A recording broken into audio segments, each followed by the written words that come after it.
La aventura de los monigotes. De la colección El regreso de Sherlock Holmes. Por Arthur Conan Doyle. Holmes llevaba varias horas sentado en silencio, con su larga y delgada espalda doblada sobre un recipiente químico en el que hervía un preparado particularmente maloliente. Tenía la cabeza caída sobre el pecho y desde donde yo lo miraba parecía un pajarraco larguirucho, con plumaje gris mate y un copete negro. «Y bien, Watson», dijo de repente, «¿de modo que no piensa usted invertir en valores sudafricanos?» Di un respingo de sorpresa. Aunque estaba acostumbrado a las asombrosas facultades de Holmes, aquella repentina intromisión en mis pensamientos más íntimos resultaba completamente inexplicable. «¿Cómo demonios sabe usted eso?», pregunté. Holmes dio media vuelta sin levantarse de su banqueta, con un humeante tubo de ensayo en la mano y un brillo burlón en sus hundidos ojos. «Vamos, Watson, confiese que se ha quedado completamente estupefacto». «Así es». «Debería hacerle firmar un papel reconociéndose». «¿Por qué?» «Porque dentro de 5 minutos dirá usted que todo era sencillísimo». «Estoy seguro de que no diré nada semejante». «Verá usted, querido Watson», colocó el tubo de ensayo en su soporte y comenzó a disertar con el aire de un profesor dirigiéndose a su clase. «La verdad es que nos resulta muy difícil construir una cadena de inferencias, cada una de las cuales depende de la anterior y es, en sí misma, muy sencilla». «Sí». «Después de hacer eso se suprimen todas las inferencias intermedias y solo se le presentan al público el punto de partida y la conclusión. Se puede conseguir un efecto sorprendente, aunque puede que un tanto chabacano». «Pues bien, lo cierto es que no resultó muy difícil, con solo inspeccionar el surco que separa su dedo pulgar del índice, deducir con toda seguridad que no tiene usted intención de invertir su modesto capital en las minas de oro». «No veo ninguna relación». «Seguro que no, pero se la voy a hacer ver enseguida. He aquí los eslabones que faltan en la sencillísima cadena. 1. Cuando regresó anoche del club, tenía usted tiza entre el dedo pulgar y el índice. 2. Usted se aplica tiza en ese lugar cuando juega al billar, para dirigir el taco. 3. Usted no juega al billar más que con Thurston. 4. Hace 4 semanas me dijo usted que Thurston tenía una opción para comprar ciertas acciones sudafricanas, que expirará al cabo de un mes y que deseaba compartir con usted. 5. Su talonario de cheques está guardado en mi escritorio, y no me ha pedido usted la llave. 6. Por tanto, no tiene usted intención de invertir su dinero en este negocio. «Pero sí es sencillísimo», exclamé. «Ya lo creo», dijo él un poco escocido. «Todos los problemas le parecen infantiles después de que se los hayan explicado. Pues aquí tiene uno sin explicación. A ver qué saca usted de esto, amigo Watson». Arrojó sobre la mesa una hoja de papel y volvió a enfrascarse en sus análisis químicos. Yo miré desconcertado el absurdo jeroglífico dibujado en el papel. «Pero Holmes, si es un dibujo hecho por un niño», exclamé. «¿Ah, eso le parece? ¿Qué otra cosa puede ser?» «Eso es precisamente lo que le gustaría saber al señor Hilton Cubitt, de Ridlingthorpe Manor, Norfolk. Este pequeño rompecabezas llegó con el primer reparto del correo, y el caballero en cuestión iba a venir en el siguiente tren. Han llamado a la puerta, Watson. No me extrañaría que fuera él». Se oyeron fuertes pasos en la escalera, y un instante después entró en la habitación un caballero alto, colorado, bien afeitado, con ojos claros y mejillas sonrosadas que indicaban que vivía lejos de las nieblas de Baker Street. Al entrar pareció que entraba con él un soplo del aire fresco, sano y vivificante de la costa este. Después de estrecharnos las manos a los dos, se disponía a sentarse cuando su mirada fue a posarse en el papel con los extraños dibujos que yo acababa de examinar y había dejado sobre la mesa.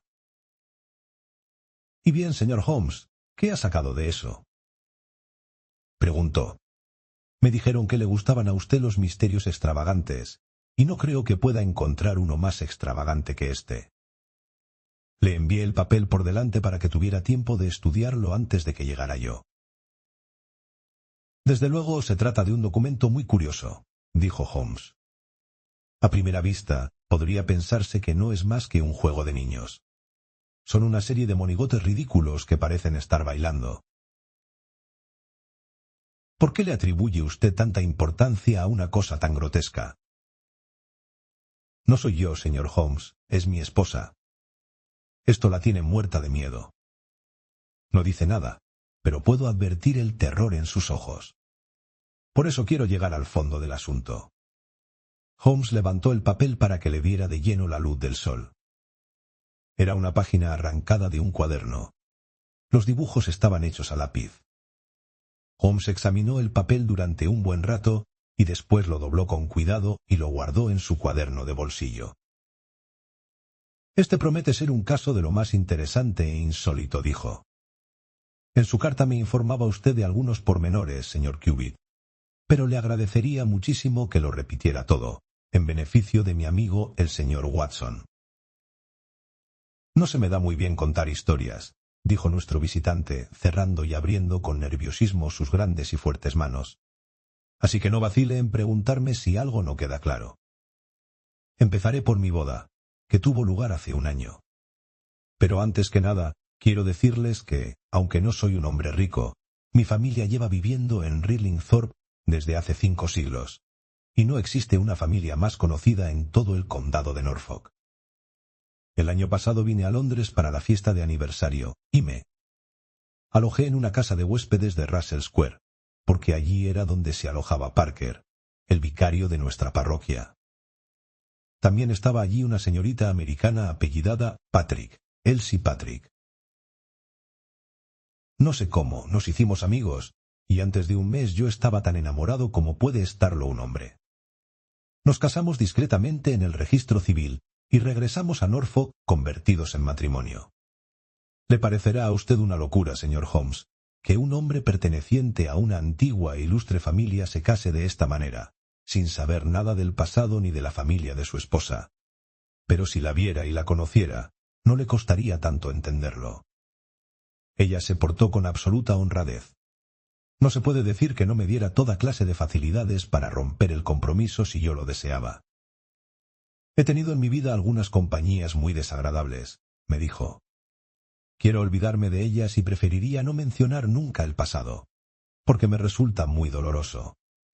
Si me aceptas, Hilton, te llevarás una mujer que no tiene nada de qué avergonzarse personalmente, pero tendrás que aceptar mi palabra y permitirme guardar silencio sobre todo lo que sucedió hasta el momento en que llegué a ser tuya. Si estas condiciones te resultan inaceptables, regresa a Norfolk y déjame seguir con la vida solitaria que llevaba cuando me encontraste. Estas fueron las palabras exactas que me dijo el día antes de nuestra boda. Yo le contesté que aceptaba gustoso sus condiciones, y hasta ahora he cumplido mi palabra. Pues bien, llevamos ya casados un año, y hemos sido muy felices. Pero hace aproximadamente un mes, a finales de junio, advertí las primeras señales de que algo andaba mal. Un día, mi esposa recibió una carta de América. Pude ver el sello. Se puso pálida como un muerto, leyó la carta y la arrojó al fuego. No hizo ningún comentario, y tampoco lo hice yo, porque una promesa es una promesa.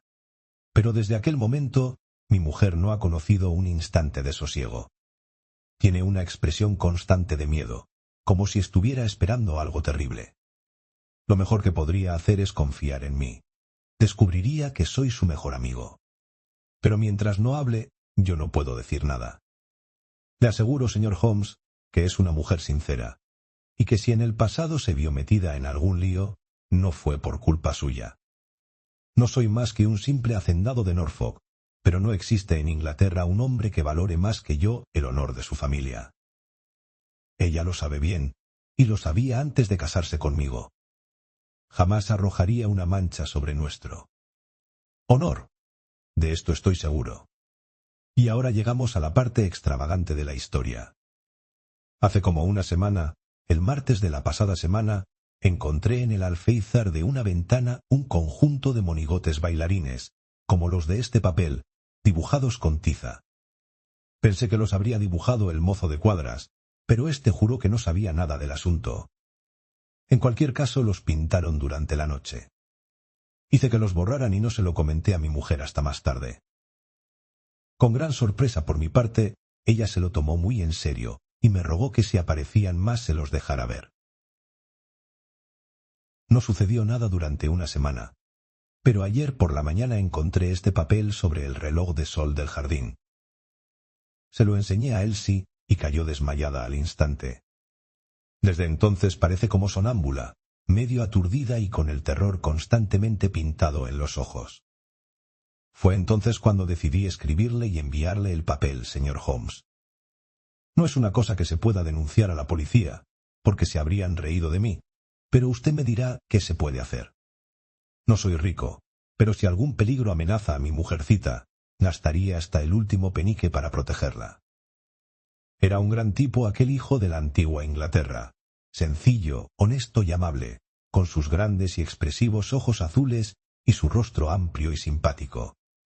Llevaba reflejados en el rostro el amor y la confianza que sentía por su esposa. Holmes había escuchado su relato con la máxima atención, y luego se quedó un buen rato callado, sumido en profundas reflexiones. ¿No cree usted, señor Cubitt, dijo por fin, que lo mejor sería abordar directamente a su esposa y pedirle que le confíe su secreto? Hilton Cubitt sacudió su enorme cabeza.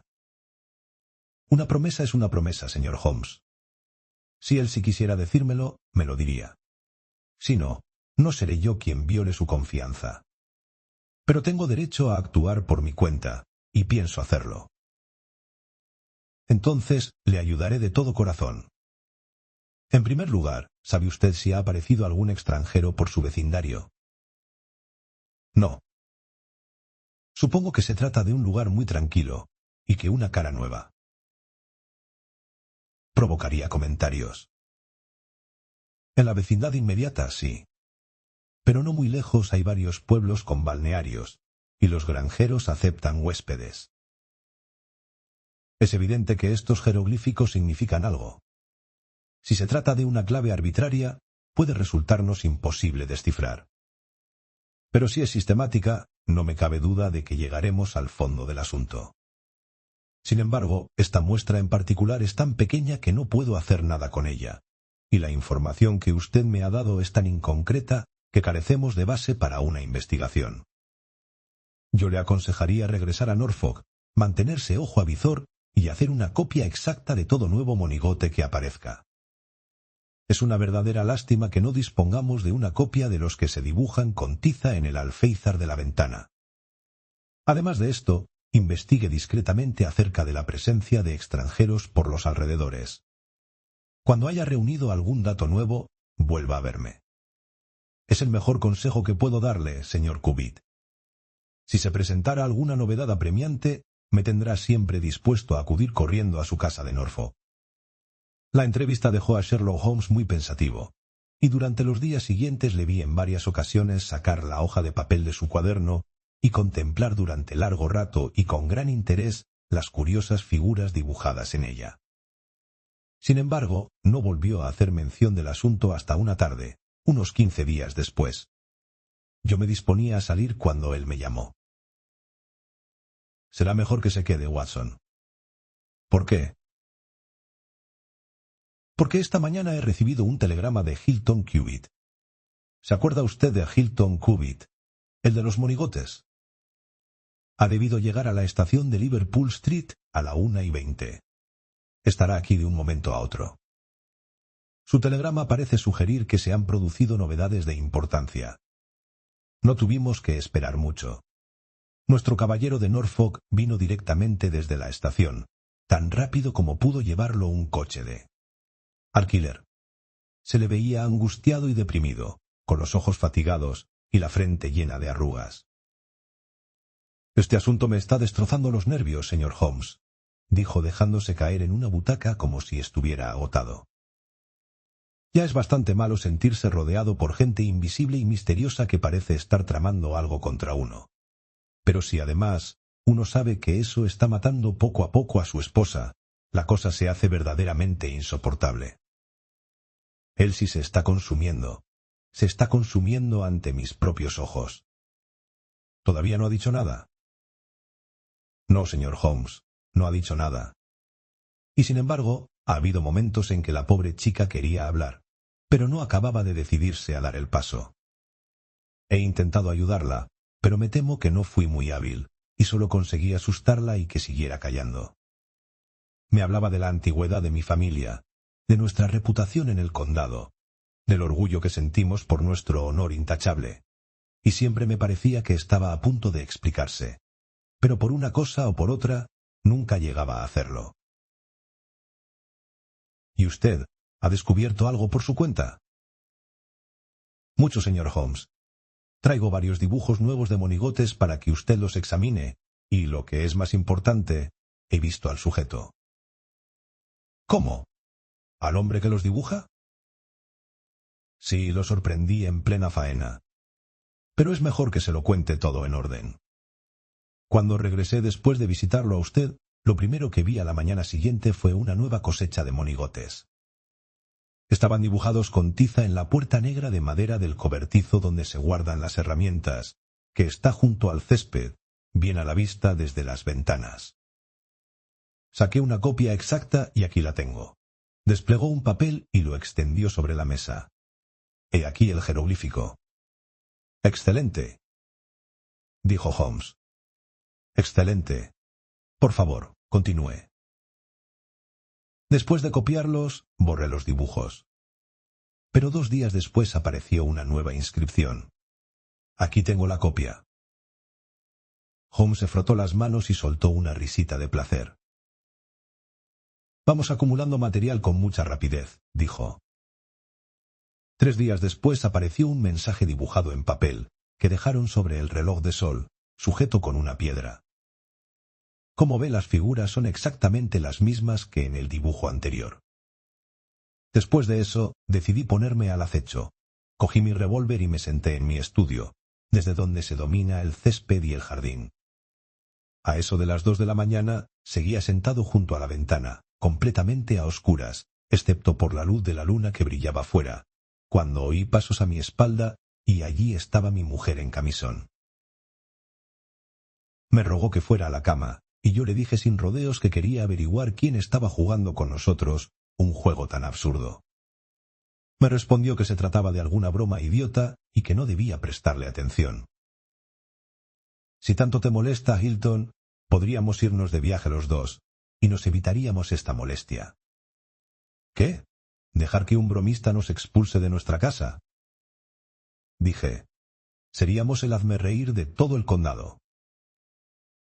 «Vamos, ven a acostarte», dijo ella, «y ya lo discutiremos por la mañana». De pronto, mientras ella hablaba, vi que su rostro, ya pálido, se ponía aún más pálido a la luz de la luna, y su mano se aferró a mi hombro. Algo se movía en la sombra del cobertizo. Distinguí una figura negra y encogida que doblaba la esquina arrastrándose y se agachaba delante de la puerta. Cogí mi revólver y me disponía a salir a la carrera cuando mi esposa me rodeó con los brazos, sujetándome con una fuerza histérica. Intenté desprenderme de ella, pero se agarraba a mí con absoluta desesperación. Por fin logré soltarme, pero para cuando abrí la puerta y llegué al cobertizo, el individuo había desaparecido. Sin embargo, había dejado huellas de su presencia. En la puerta se veía el mismo conjunto de monigotes que ya había aparecido 2 veces y que está copiado en ese papel. Por lo demás, no se veía ni rastro del intruso, a pesar de que recorrí la finca de cabo a rabo. Y sin embargo, lo asombroso es que debió de estar allí todo el tiempo, porque cuando volví a examinar la puerta por la mañana, había dibujado varias figuritas más bajo la serie que yo ya había visto. ¿Tiene usted ese nuevo dibujo? Sí. Es muy breve, pero hice una copia y aquí está. Sacó un nuevo papel. Dígame, dijo Holmes, y se veía en sus ojos que estaba excitadísimo. ¿Esto era un añadido al primer dibujo, o parecía simplemente independiente? estaba dibujado en una tabla distinta de la puerta. Excelente. Para nuestros propósitos, esto es de la máxima importancia. Me llena de esperanzas. Ahora, señor Cubitt, le ruego que continúe con su interesantísima narración.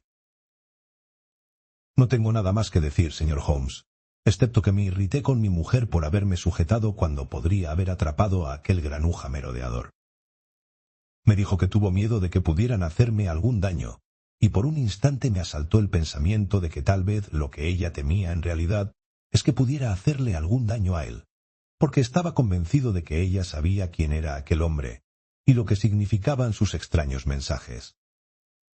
Sin embargo, señor Holmes, hay algo en la forma de hablar de mi esposa y en la mirada de sus ojos que disipa toda duda, y ahora estoy convencido de que pensaba verdaderamente en mi seguridad. Esto es todo lo que hay, y ahora espero que usted me aconseje lo que debo hacer.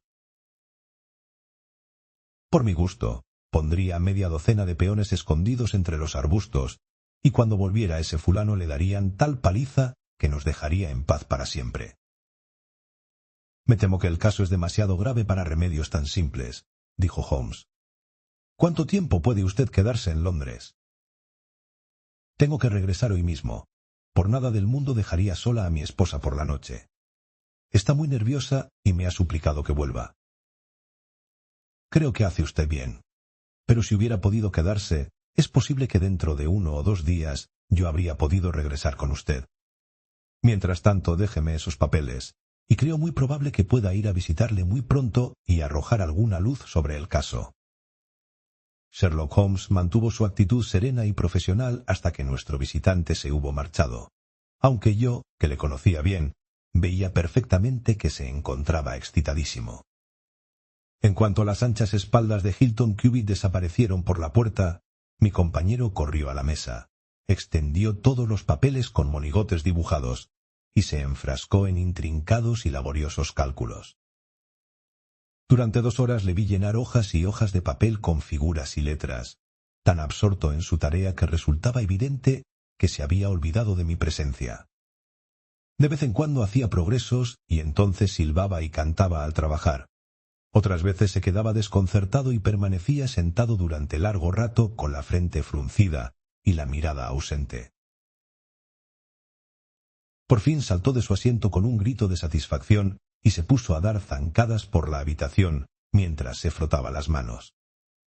A continuación, escribió un largo mensaje en un impreso para telegramas. Si recibe la contestación que espero, Watson, podrá usted añadir un precioso caso a su colección, dijo. Espero que mañana podamos acercarnos a Norfolk para llevarle a nuestro amigo información muy concreta sobre este secreto que tanto le atormenta. Confieso que me sentía lleno de curiosidad, pero sabía bien que a Holmes le gustaba hacer las revelaciones en su momento y a su manera, así que esperé a que tuviera a bien confiarme sus conocimientos. Sin embargo, el telegrama de respuesta se retrasó y vivimos 2 días de impaciencia, durante los cuales Holmes estiraba las orejas cada vez que sonaba el timbre de la puerta. El segundo día por la tarde nos llegó una carta de Hilton Cubitt. Todo seguía tranquilo, pero aquella mañana había aparecido una larga inscripción en el pedestal del reloj del sol. Holmes estudió este absurdo friso durante unos minutos, y de pronto se puso en pie de un salto, con una exclamación de sorpresa y desaliento. Su rostro expresaba una terrible ansiedad.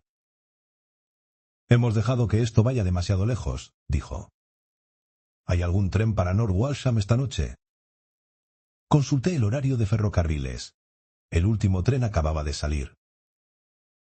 «Entonces desayunamos temprano y tomaremos el primero de la mañana», dijo Holmes. «Nuestra presencia es necesaria con la máxima urgencia». «Ah, aquí está el telegrama que esperábamos». «Un momento, señora Hudson. Quizás haya respuesta».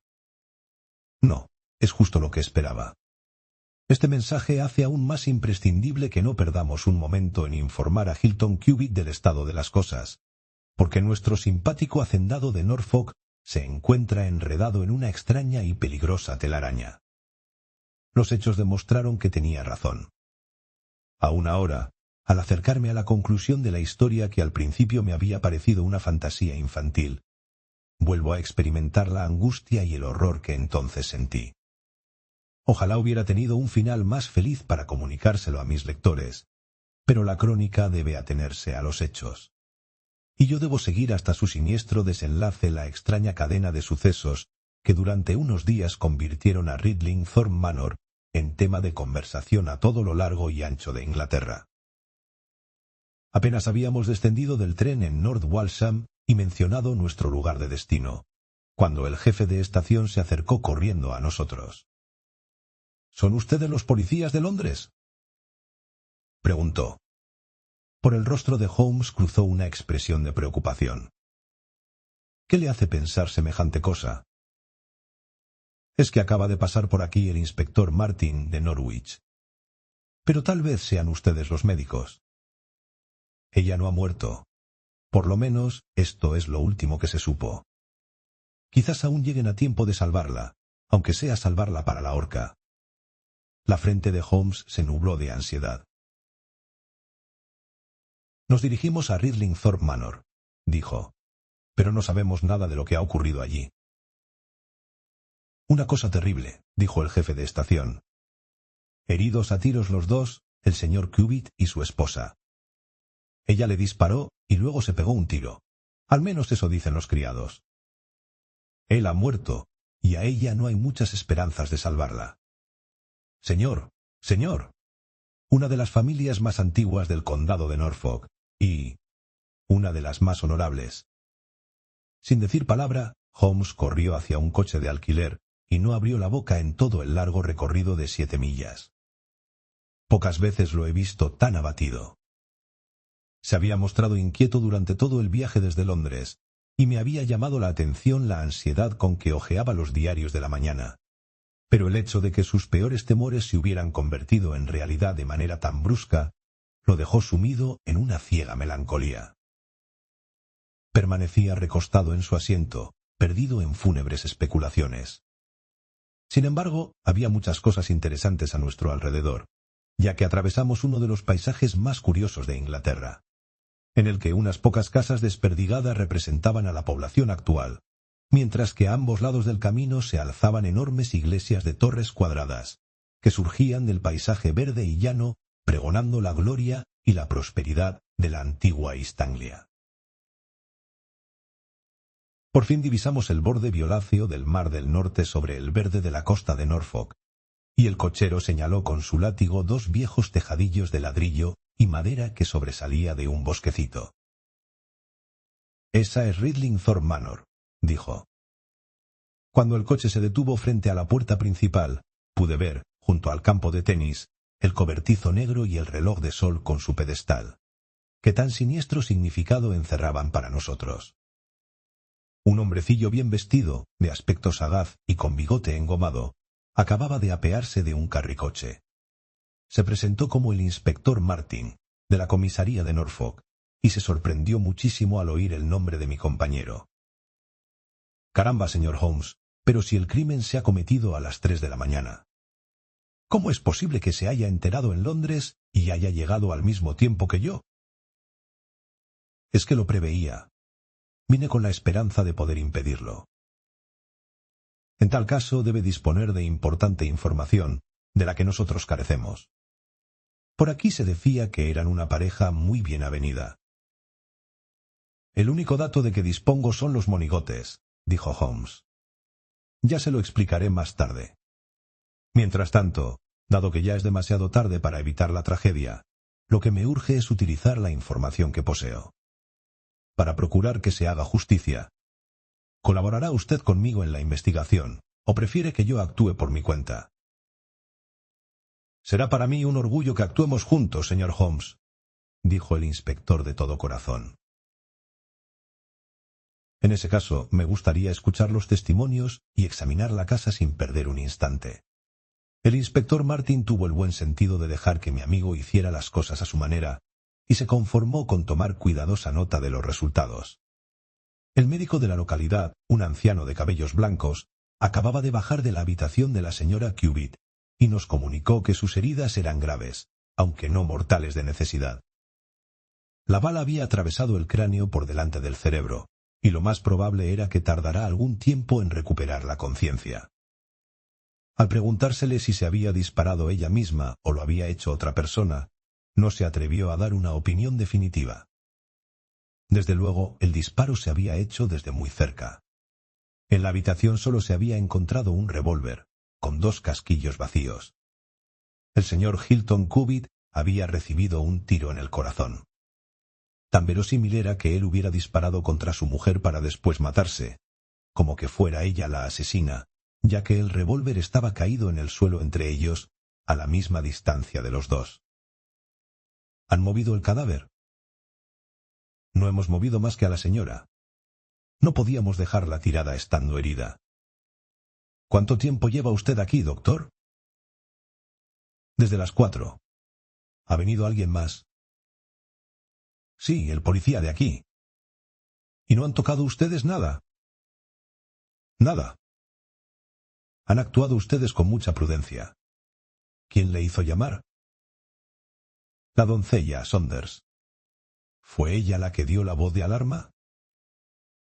Ella y la señora King, la cocinera. ¿Dónde están ahora? Creo que en la cocina. Entonces me parece que lo mejor es oír cuanto antes su testimonio. El antiguo vestíbulo de paredes de roble y altas ventanas se había transformado en un juzgado de instrucción. Holmes se sentó en un enorme y anticuado sillón, con sus inexorables ojos brillando desde el fondo de su rostro apesadumbrado. Se leía en ellos el firme propósito de dedicar su vida a esta investigación, hasta que quedará vengado el cliente al que él no había logrado salvar.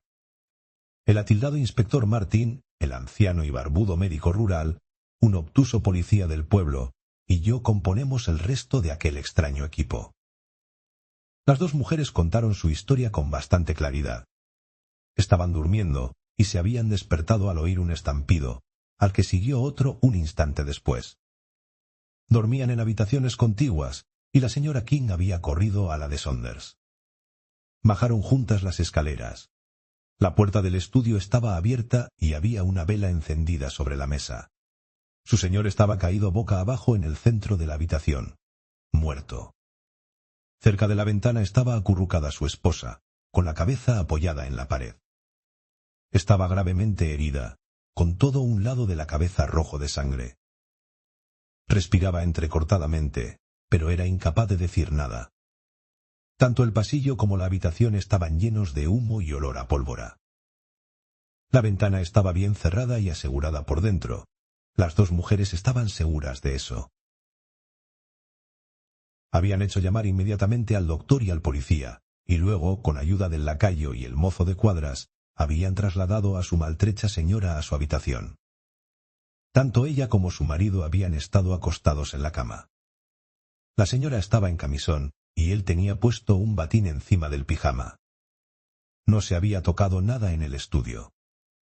Por lo que ellas sabían, jamás se había producido una riña entre marido y mujer. Siempre los habían considerado como una pareja muy unida. Estos eran los principales detalles del testimonio de las sirvientas. En respuesta a las preguntas del inspector Martin, aseguraron que todas las puertas estaban cerradas por dentro y que nadie podía haber escapado de la casa. En respuesta a las de Holmes, las 2 recordaron haber notado el olor a pólvora desde el momento en que salieron de sus habitaciones en el piso alto. Le recomiendo que preste especial atención a este detalle, le dijo Holmes a su colega. Y ahora creo que podemos proceder a un concienzudo examen de la habitación del crimen. El estudio resultó ser un cuartito pequeño, con 3 de sus paredes cubiertas de libros y con un escritorio situado frente a una ventana corriente que daba al jardín. En primer lugar, dedicamos nuestras atenciones al cadáver del desdichado hacendado, cuyo voluminoso cuerpo seguía tendido en medio de la habitación. Su desordenada vestimenta indicaba que se había despertado y levantado a toda prisa. Le habían disparado de frente, y la bala había quedado dentro del cuerpo después de traspasar el corazón. Su muerte tuvo que ser instantánea y sin dolor. No se veían señales de pólvora, ni en su batín ni en sus manos. Según el médico rural, la señora tenía marcas de pólvora en la cara, pero no en las manos. La falta de marcas no significa nada, aunque su presencia puede significar todo, dijo Holmes. A menos que haya un cartucho mal encajado que deje salir la pólvora hacia atrás, se pueden disparar muchos tiros sin que quede marca. Yo diría que se puede retirar el cuerpo del señor Cubitt. Supongo, doctor, que no habrá usted extraído la bala que hirió a la señora. Para hacerlo se necesitaría una operación muy delicada. Pero todavía quedan 4 cartuchos en el revólver. Se han disparado 2 y se han infligido 2 heridas, de manera que sabemos que ha sido de cada bala. Al menos eso parece, dijo Holmes. Quizás sepa usted también que ha sido de la bala que, como puede verse, ha pegado en el borde de la ventana. Había dado media vuelta de pronto, y su largo y fino dedo señalaba un orificio que atravesaba el marco inferior de la ventana, a unos 2 centímetros del borde. —¡Por San Jorge!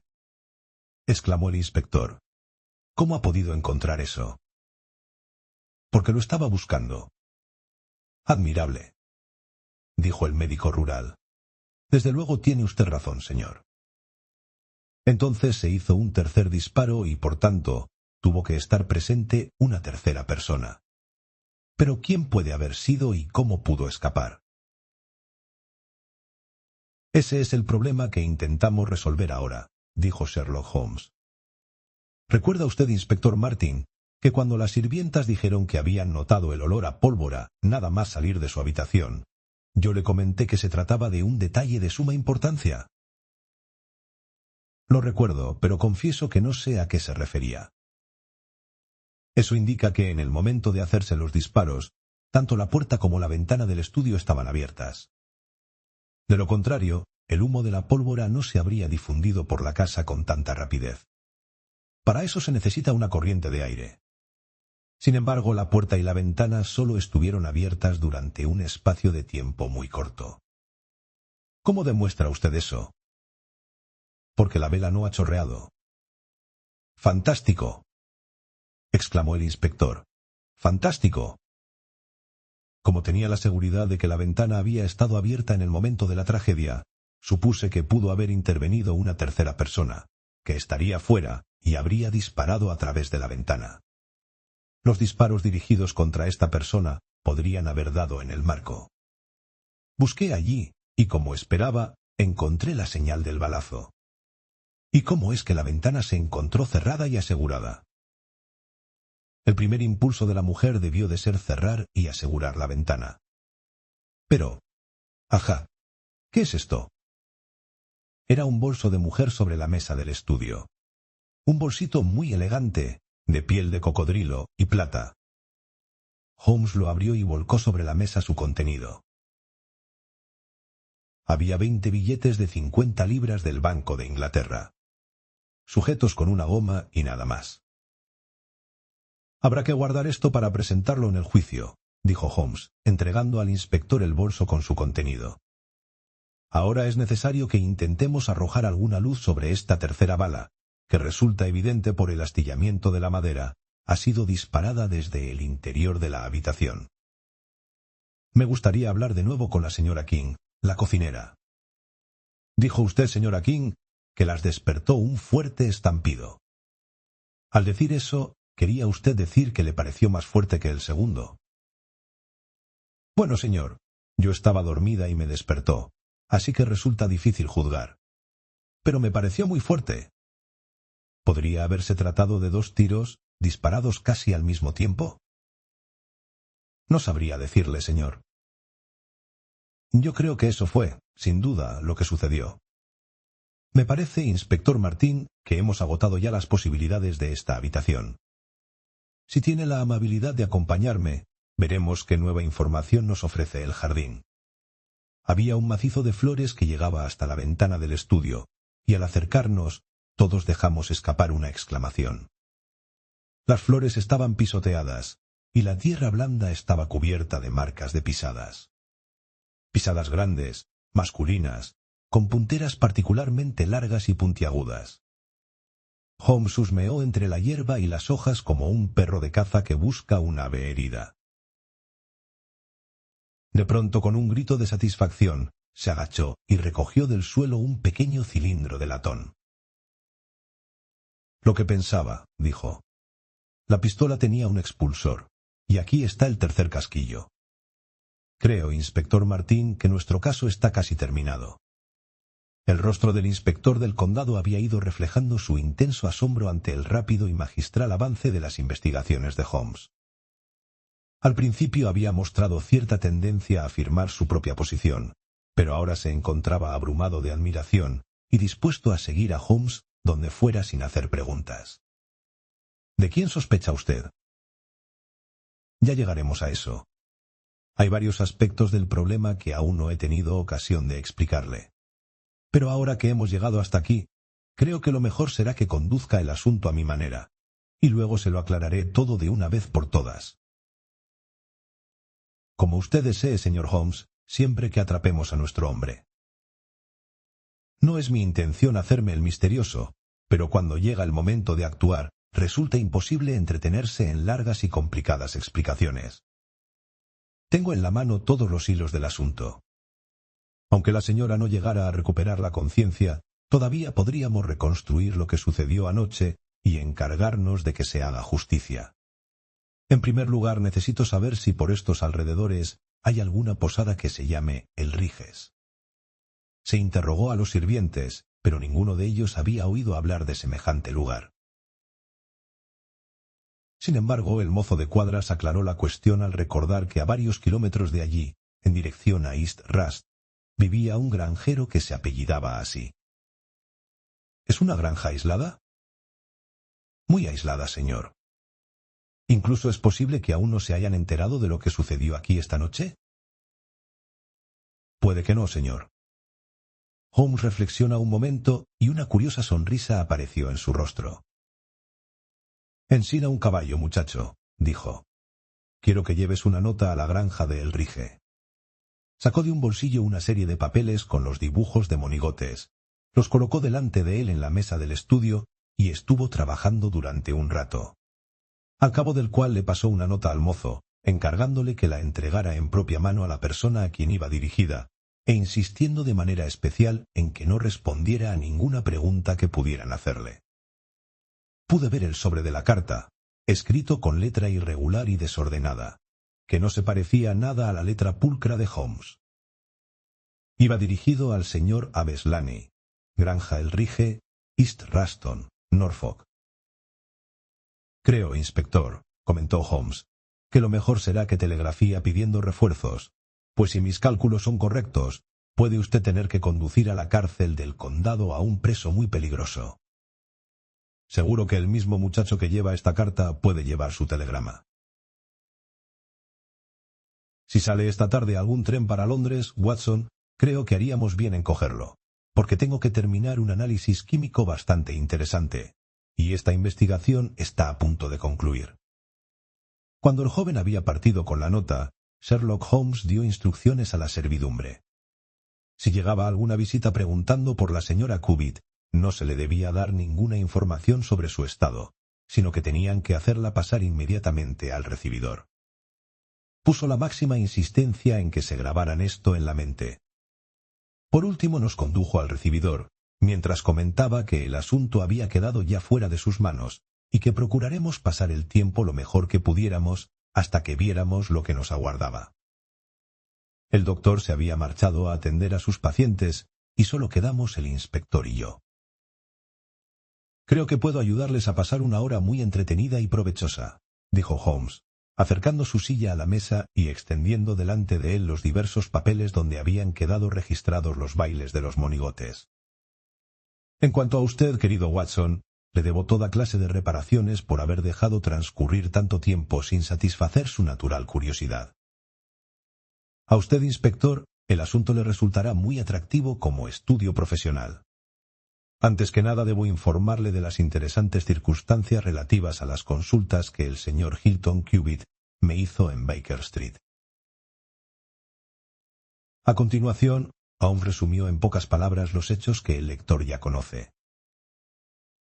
Tengo aquí delante estas curiosas obras de arte, que nos harían sonreír si no hubieran demostrado ser el anuncio de una tragedia tan terrible.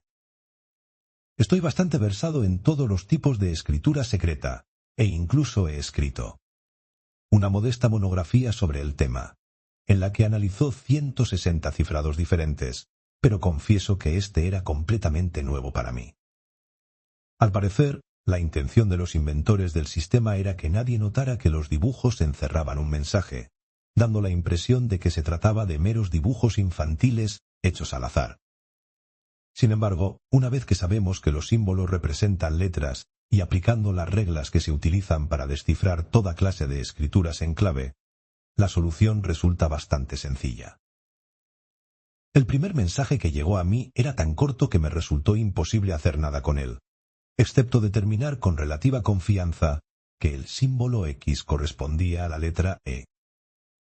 Como saben ustedes, la letra E es la letra más corriente del alfabeto inglés, y predomina de tal manera que, incluso en las frases muy cortas, podemos tener la seguridad de que aparecerá con más frecuencia que las demás. De los 15 símbolos que componían el primer mensaje, 4 eran iguales, por lo que cabía suponer que representaban la letra E. Es cierto, en algunos casos la figura aparece llevando una bandera, y en otros casos no, pero por el modo en que estaban distribuidas las banderas, parecía razonable suponer que servían para separar las palabras de la frase.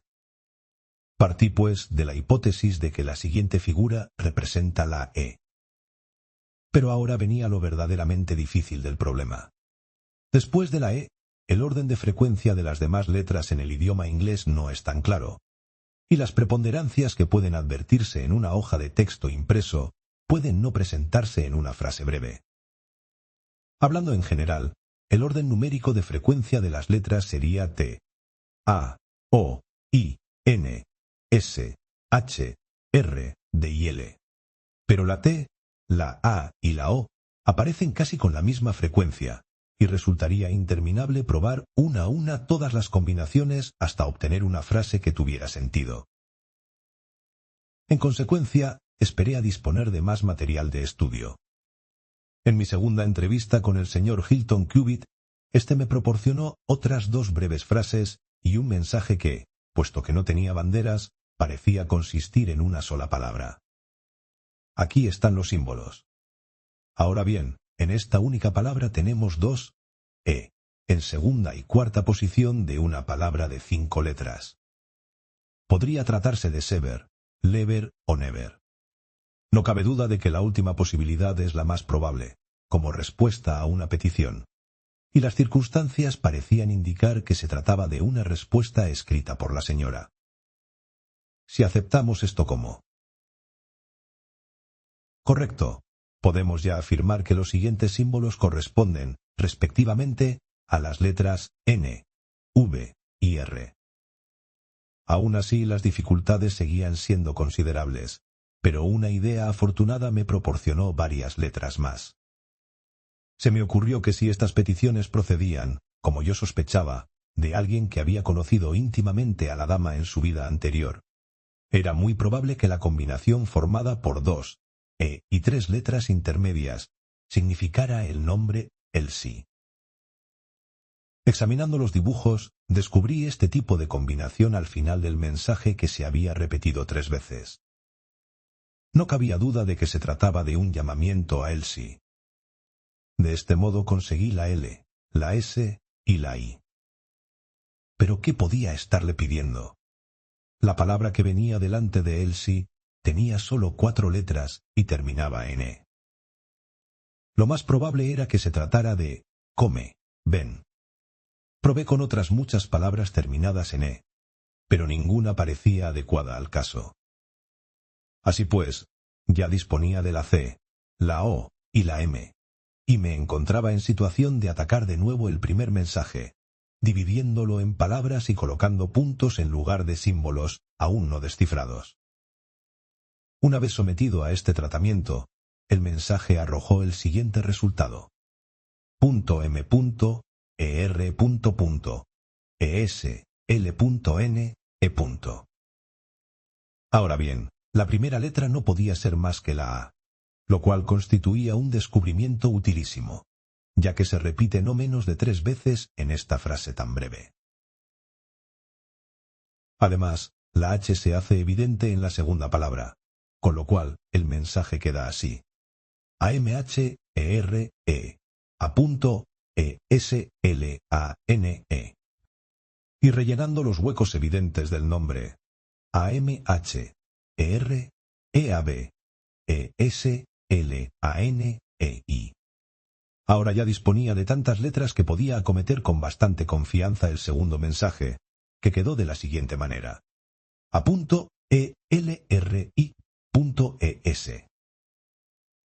Esto solo cobraba sentido sustituyendo los puntos por las letras T y G, y suponiendo que se trataba del nombre de alguna casa o posada en la que se aloja el autor del mensaje.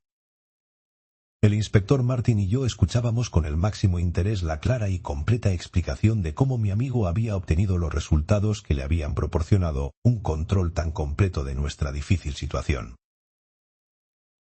¿Y qué hizo usted entonces?, preguntó el inspector. Tenía toda clase de razones para suponer que este Abe Slaney era americano, ya que Abe es un diminutivo norteamericano, y además sabíamos que una carta procedente de Estados Unidos había sido el punto de partida de todo el problema. También tenía razones de sobra para sospechar que el asunto encerraba algún secreto criminal. Las alusiones de la dama a su pasado y su negativa a confiarle su secreto al marido señalaban en la misma dirección.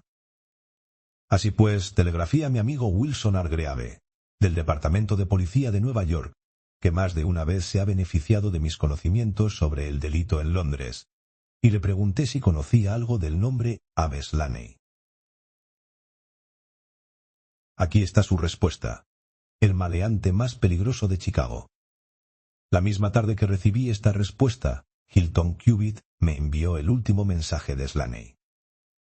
Utilizando las letras ya conocidas, quedó de esta forma: elsi.r.e.ar.etomidetivo.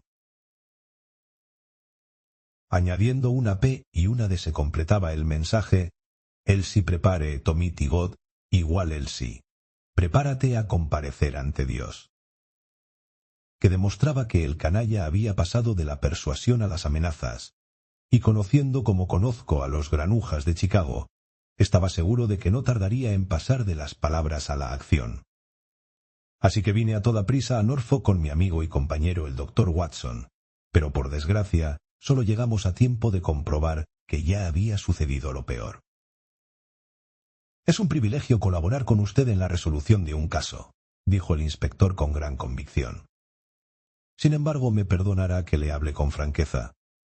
Usted solo tiene que responder ante sí mismo, pero yo debo responder ante mis superiores. Si este Abe Slaney que vive donde el Rige es, efectivamente, el asesino, y consigue escapar mientras yo me quedo aquí sentado, me veré sin duda en un grave apuro. No debe usted preocuparse. No intentará escapar. ¿Cómo lo sabe? Huir equivaldría a confesar su crimen. Entonces, vayamos a detenerlo.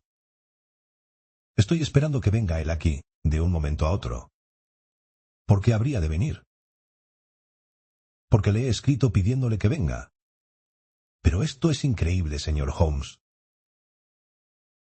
¿Cree que va a venir solo porque usted se lo pida? ¿No ve que una petición semejante despertará sus sospechas y le impulsará a huir? Creo que he sabido presentar la carta del modo adecuado, dijo Sherlock Holmes. De hecho, o mucho me equivoco, o aquí tenemos al caballero en persona, que viene por el sendero. En efecto, un hombre avanzaba por el sendero que llegaba hasta la puerta. Era un tipo alto, apuesto y moreno, que vestía un traje de franela gris, con sombrero panamá, barba negra y encrespada, nariz grande, aguileña y agresiva, y un bastón con el que hacía florituras al andar. Por los aires que se daba al caminar por el sendero, se diría que el lugar le pertenecía, y llamó a la puerta con un campanillazo fuerte y lleno de confianza. «Creo, caballeros», dijo Holmes en voz baja, «que lo mejor será tomar posiciones detrás de la puerta. Toda precaución es poca cuando se trata de un sujeto como este. Necesitará usted a sus esposas, inspector. Deje que sea yo el que hable». Aguardamos en silencio un momento, uno de esos momentos que ya no se olvidan, y luego se abrió la puerta y entró nuestro hombre, Al instante Holmes le aplicó una pistola a la cabeza y Martin cerró las esposas en torno a sus muñecas. Todo se hizo con tal rapidez y destreza que el individuo se encontró indefenso antes de poder darse cuenta de que le atacaban. Nos miró con sus ojos negros y llameantes, y entonces estalló en una amarga carcajada. «Bien, caballeros, esta vez me han ganado por la mano. Parece que fui a toparme con algo duro. Pero vine aquí en respuesta a una carta de la señora Hilton Cubitt. ¿No me dirán que ella está metida en esto? ¿No me dirán que ella los ayudó a tenderse esta trampa? La señora Cubitt está gravemente herida y se encuentra a las puertas de la muerte». El hombre soltó un alarido de dolor que resonó en toda la casa. «¡Está usted loco!», exclamó con ferocidad. Fue él quien resultó herido, no ella. ¿Quién iba a hacerle daño a la pequeña Elsie? Yo podía amenazarla, que Dios me perdone, pero jamás le habría tocado ni un pelo de su preciosa cabeza. Retire lo que ha dicho. Dígame que no está herida. La encuentran malherida al lado del cadáver de su esposo. El hombre se dejó caer en el sofá, lanzando un profundo gemido y hundiendo el rostro en sus manos esposadas. Permaneció en silencio durante 5 minutos. Luego volvió a alzar el rostro y habló con la fría compostura que da la desesperación. «No tengo por qué ocultarles nada, caballeros», dijo. «Si le disparé a ese hombre, también él me disparó a mí, y no veo que eso sea un crimen. Pero si piensan ustedes que yo habría sido capaz de hacerle daño a esa mujer, es que no nos conocen ni a mí ni a ella. Les aseguro que jamás hubo en el mundo un hombre que amara a una mujer como yo la amaba a ella. Y tenía mis derechos sobre ella, porque nos habíamos prometido hace años. ¿Quién era este inglés para interponerse entre nosotros? Les aseguro que yo tenía más derecho, y solo estaba reclamando lo que era mío». «Perdió usted su influencia sobre ella cuando descubrió la clase de hombre que es usted», dijo Holmes con tono severo. «Huyó de Norteamérica para librarse de usted y se casó en Inglaterra con un caballero honorable. Usted le siguió la pista, la acosó y le hizo insoportable la vida, con la intención de inducir a abandonar al marido al que amaba y respetaba para fugarse con usted, a quien temía y odiaba. Y lo que ha conseguido es provocar la muerte de un hombre honrado y empujar a su esposa al suicidio. Esta ha sido su participación en el asunto, señor Aberslane, y tendrá usted que responder de ello ante la justicia». «Si él muere, no me importa lo que me pase a mí», dijo el americano. A continuación, abrió una mano y miró un papel arrugado que llevaba en ella. «Oiga usted», exclamó con un brillo de sospecha en la mirada. «No estará usted tratando de asustarme, ¿eh? Si la señora está tan malherida como usted dice, ¿quién escribió esta nota?», preguntó arrojándola sobre la mesa. «La escribí yo para atraerlo aquí». «¿Qué escribió usted? Fuera de la banda, nadie en el mundo conoce el secreto de los monigotes. ¿Cómo pudo usted escribirla?». «Lo que un hombre inventa, otro lo puede descifrar», dijo Holmes. «Aquí viene un coche que lo llevará a Norwich, señor Slaney. Pero mientras tanto, tiene usted tiempo de reparar una pequeña parte del mal que ha causado. ¿Se da usted cuenta de que sobre la señora Cubitt han recaído fuertes sospechas de que hubiera asesinado a su esposo, y que solo mi presencia aquí, con los conocimientos que solo yo poseía, la ha librado de la acusación?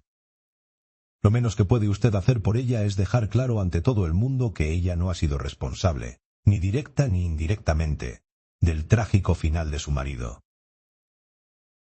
«No deseo otra cosa», respondió el americano. «Creo que lo que más me conviene a mí mismo es decir la verdad absoluta». «Es mi deber advertirle que lo que diga se utilizará en contra suya», exclamó el inspector, con la admirable deportividad del sistema legal británico. Slaney se encogió de hombros. «Correré ese riesgo», dijo. «En primer lugar, quiero que sepan ustedes que conozco a esta mujer desde que era niña. Éramos 7 en nuestra cuadrilla, allá en Chicago, y el padre de Elsie era el jefe de la banda. Un tipo listo, el viejo Patrick. Fue él quien inventó esa escritura, que parecía garabatos de niños a menos que tuviera uno la clave. Pues bien, Elsie se enteró de algunas de nuestras andanzas, pero no le gustaba ese tipo de negocios y disponía de un poco de dinero honrado, así que nos dejó plantados y se largó a Londres.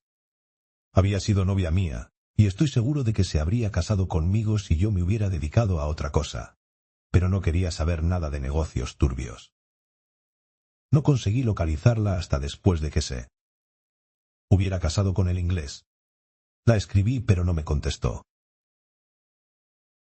Entonces me vine para acá, y como las cartas no servían de nada, empecé a dejar mensajes donde ella pudiera leerlos. Llevo aquí ya un mes. Me alojaba en esa granja donde disponía de una habitación en la planta baja y podía entrar y salir por las noches sin que nadie se enterara. Intenté convencer a Elsie por todos los medios.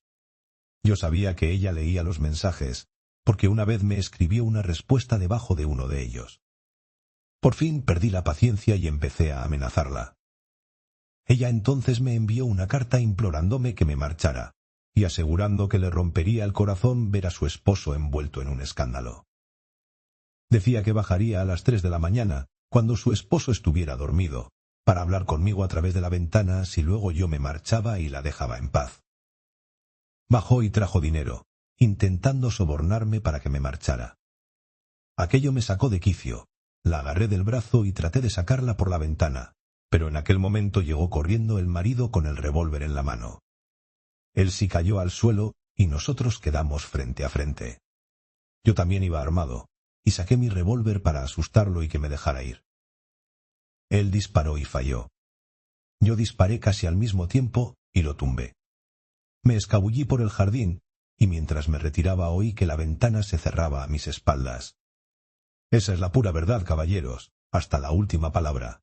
Y no supe nada más hasta que llegó ese chico a caballo con una nota que me hizo venir aquí como un primo, para caer en sus manos. Mientras el americano hablaba, un coche había llegado hasta la puerta. En su interior venían 2 policías de uniforme. El inspector Martin se puso en pie y tocó el hombro del detenido. «Es hora de irse. ¿Puedo verla antes?» «No, está inconsciente. Señor Holmes, mi único deseo es que si alguna otra vez me cae un caso importante, tenga la suerte de tenerlo a usted a mano».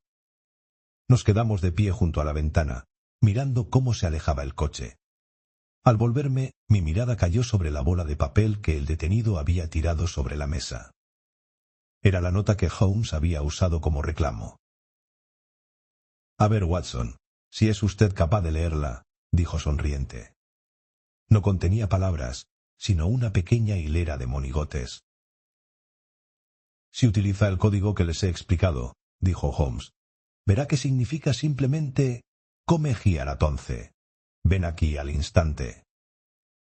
Estaba convencido de que se trataba de una invitación que no rechazaría, ya que no podía sospechar que viniera de nadie más que de la dama. Y así, querido Watson, hemos conseguido sacar algún bien de estos monigotes que con tanta frecuencia fueron agentes del mal, y creo haber cumplido mi promesa de proporcionarle algo fuera de lo corriente para su archivo. Nuestro tren pasa a las 3:40. Podemos llegar a Baker Street a tiempo para la cena. Unas breves palabras a manera de epílogo. El norteamericano Aves Laney fue condenado a muerte en la sesión de invierno del Tribunal de Apelación de Norwich. Pero se le conmutó la pena por otra de trabajos forzados, teniendo en cuenta ciertas circunstancias atenuantes y la convicción de que Hilton Cubitt había disparado el primer tiro. De la señora de Hilton Cubitt solo sé que oí decir que se recuperó por completo y ha permanecido viuda, dedicando su vida al cuidado de los pobres y la administración de las propiedades de su esposo. Fin de la historia. Si te gustó, dale like, suscríbete y cuéntanos en los comentarios qué parte fue tu favorita. Nos vemos en la próxima aventura.